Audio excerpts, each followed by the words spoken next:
Quero apresentar aqui o André Matos, que é o expositor desta noite. O André é formado em Ciências Sociais, na graduação, e fez o mestrado em História na Unesp Assis, e foi sob minha orientação. Então, aqui, nesse momento, é um prazer, quero dizer, apresentá-lo. Ele fez um trabalho sobre a UNE no período de 1945 a 1964, até o golpe. Presta um minutinho só lá, mostrar a capa. E publicou o livro, que se chama Uma História da UNE, 45 a 64, e será, então, objeto de debate esse trabalho. Eu acho que eu não preciso falar da importância da UNE em todo esse período que vai até 1964. Né? Então, eu acho que vai ser um bom debate.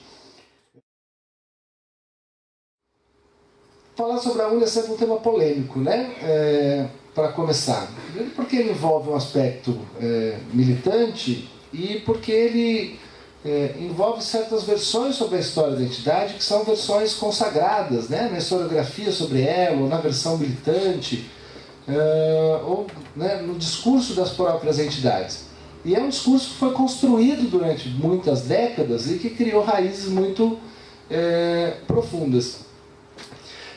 Então, quer dizer, a UNE é uma entidade que nasce nos anos 30, né, de 37 para 38, e eu não gosto de colocá-la como um grande acontecimento. Né? Ela acontece na lógica de outras experiências associativas. Né? Antes dela, teve entre 32 e 34 a Federação Vermelha dos Estudantes, que teve, se propôs a ser uma entidade nacional, e que, né, não vingou, mas que é uma dessas experiências, de muitas que se tentaram nesse período.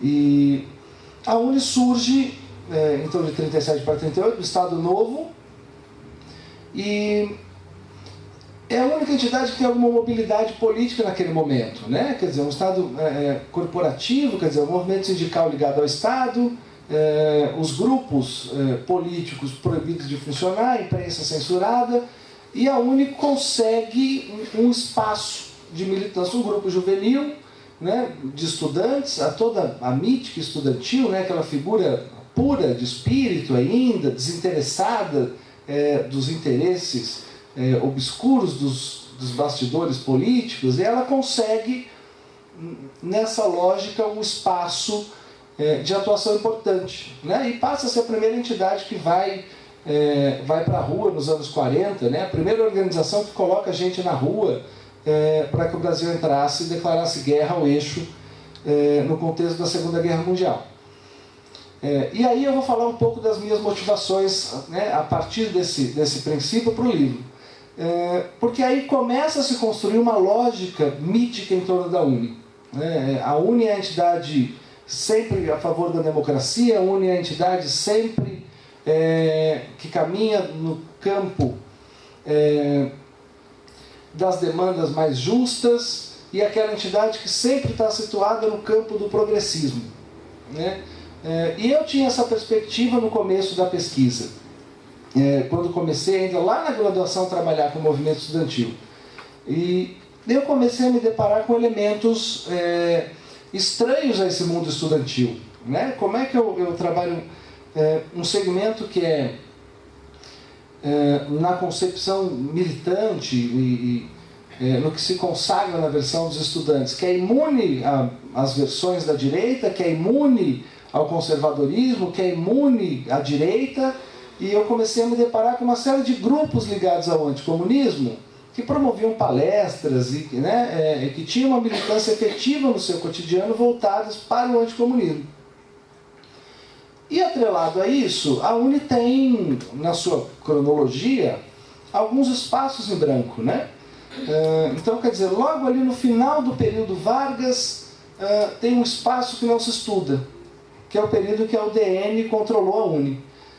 Depois, no início dos anos 50, tem um outro espaço de 5 ou 6 anos que também não se estuda. E que nas cronologias e nos estudos sobre a UNE passam batido, que é um período em que a UNE foi uma entidade radicalmente anticomunista. né, aliado aos grupos mais conservadores que atuavam no país. E isso me chamou a atenção e foi isso que motivou trabalhar com essa temática na seguinte lógica. Perceber que não era possível estudar o movimento estudantil sem entender as organizações que atuavam no seu interior. Quer dizer, esses discursos eles dialogam de alguma forma. Ainda que os estudantes não sejam um reflexo do mundo social, um reflexo idêntico, esse diálogo existe o tempo todo. E no mundo das organizações políticas isso também existe. Então a pesquisa toda caminhou, e a minha fala vai caminhar nesse sentido, num paralelo. Quer dizer, de um lado as organizações, o mapeamento das organizações, o que é que elas defendiam, quais eram as suas demandas e, ao mesmo tempo, como é que vinha sendo a atuação da UNE. Quer dizer, para o livro, se existe uma tentativa de síntese, que eu acho que não, ele é mais um mapeamento mesmo, essa pesquisa, ela caminha no sentido de casar esses dois discursos, como é que eles se encontraram no decorrer de um período que foi turbulento, principalmente a partir dos anos 50, ao passo que a Guerra Fria se tornava algo mais acirrado e que a disputa política no Brasil também se tornava muito forte. Então acho que a primeira coisa para se quebrar nessa perspectiva é essa ideia mítica do mundo estudantil progressista.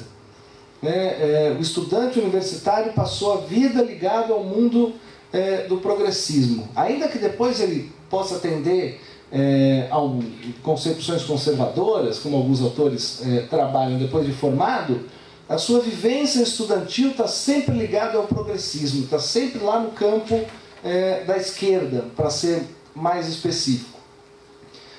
Isso é um problema, porque eu acho que o primeiro grande movimento de massa, na perspectiva de um movimento muito numeroso e que vai influenciar segmentos imensos da juventude brasileira, é a União Democrática Nacional.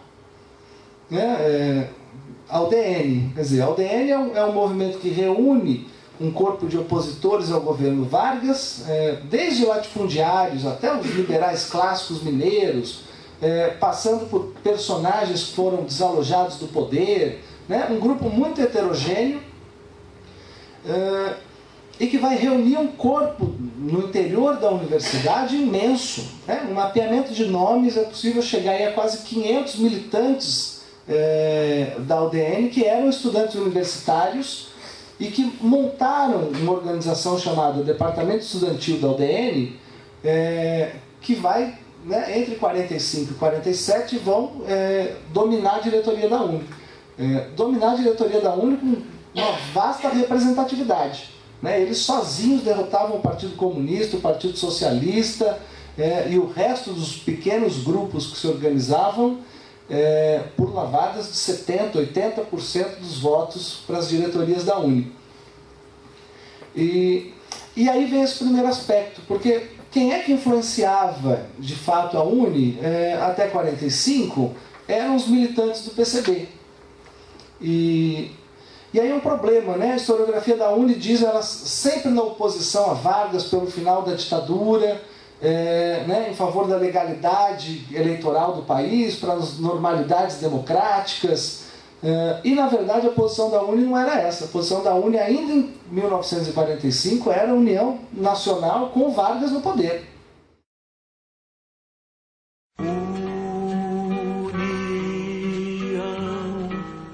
Nacional dos Estudantes,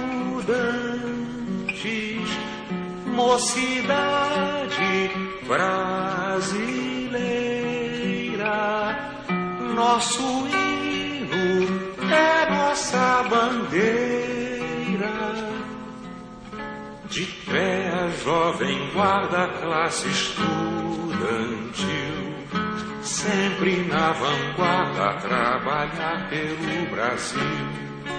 A nossa mensagem de coragem é que traz um canto de esperança num Brasil em paz. A UNE reúne futuro e tradição. A UNE é união.